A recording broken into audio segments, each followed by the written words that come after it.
E como é ser um pastor divorciado dentro da igreja? Normal. Pra mim, não é. Aí entende o seguinte: não é que é normal no sentido de. Ah, não importa. Como se fosse uma coisa que a gente. Banal. Eu tento levar na normalidade. Mas é banal o que aconteceu na minha vida?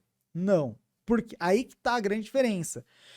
Eu tratar uma coisa como banal é uma coisa. Ó, banal importa, dane-se. Ah, eu me divorcio uma, duas, Levou, três, não tem- quatro e vou indo porque não tem problema nenhum.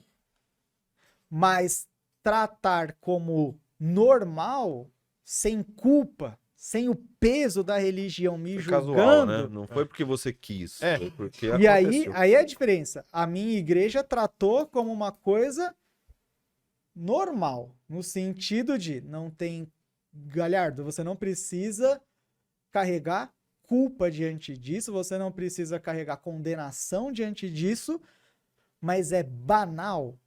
Não é banal, porque aí entra uma questão que eu acredito sobre o pecado. A Bíblia diz assim: o salário do pecado é a morte. Tudo que a Bíblia fala para você não fazer, ela não tá falando porque você vai desagradar a Deus. Porque Deus vai ficar magoado com você. Deus tinha que ter muito problema de autoestima para eu fazer algo e ele ficar lá do céu. Ah, meu Deus, o Gustavo, não acredito que ele bebeu hoje. Ah, eu vou tirar a bênção dele. Não, Deus não é esse Deus. Agora ele fala: Gustavo, tem caminhos que levam para a vida e tem caminhos que levam para a morte. Divórcio é um trauma que ele é comparado com o trauma de você nascer. Porque pra gente nascer é um trauma. Você tá lá quentinho na barriga da sua mãe e você nasce para um mundo. Esse é a dor do divórcio. Alguns psicólogos explicam que é basicamente a mesma dor. É a dor de uma vida que você tinha, de tudo sendo quebrado. Você nunca vai ser a mesma pessoa depois de um divórcio, porque você tinha o sonho de algo dar certo, de ser até felizes para sempre, você teve uma família, você teve uma relação, você teve uma conexão forte familiar, isso foi te tirado, isso vai te levar a traumas, feridas, dores, você vai carregar essa marca na sua vida que vai ter consequências pro resto da sua história. Pro resto da sua história. Tanto que uma das coisas que eu acho mais horríveis é porque depois que você se divorcia, você nunca mais se torna solteiro. Para qualquer lugar, você tem que colocar lá, Estado Civil, divorciado. O documento que fala quem eu sou não é nem a certidão de nascimento, nem a certidão de casamento. É a certidão de divórcio. Se eu for comprar uma casa agora e dar um documento, eu tenho que dar a minha certidão de divórcio. Isso está definindo basicamente quem eu sou.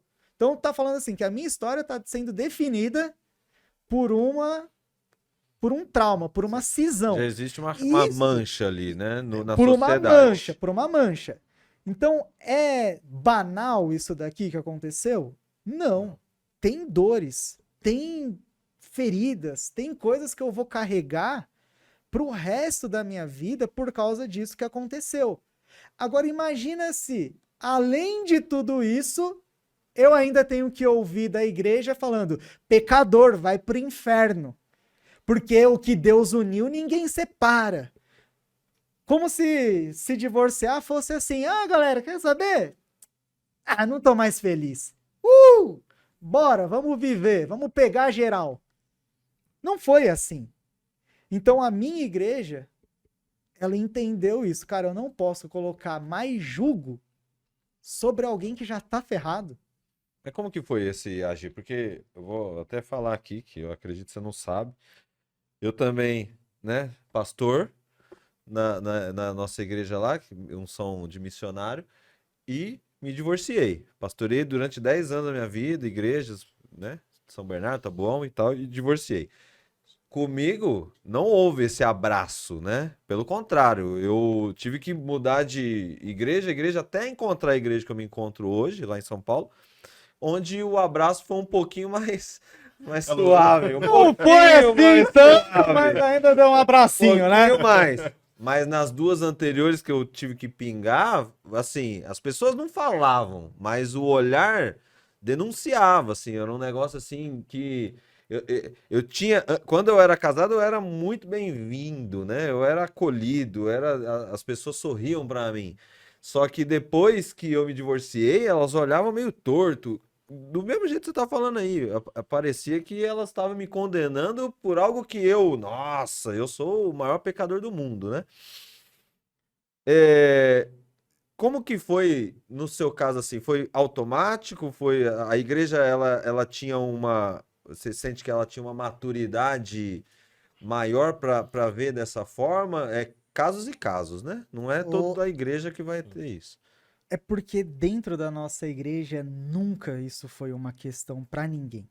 Já há um pastor lá que ele é de um segundo casamento. E tá tudo bem, e nunca foi uma questão.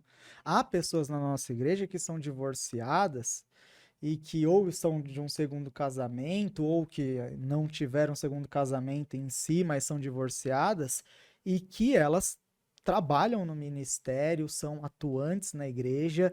Nunca foi nunca foi um dogma lá dentro, por exemplo, uma pessoa que é divorciada ficar de banco ou não poder exercer um ministério. A gente sempre lidou com o divórcio de uma maneira muito tranquila, colocando nesse lugar que provavelmente ninguém que chegou lá divorciado chegou porque falou assim: ah, Quis, não, né? é top, é legal, vamos aí, vamos vamos fazer curtir. isso. Então, assim, ninguém chegou lá assim. Então, nunca foi uma questão. Logo, se nunca foi uma questão para ninguém, também não seria uma questão para mim.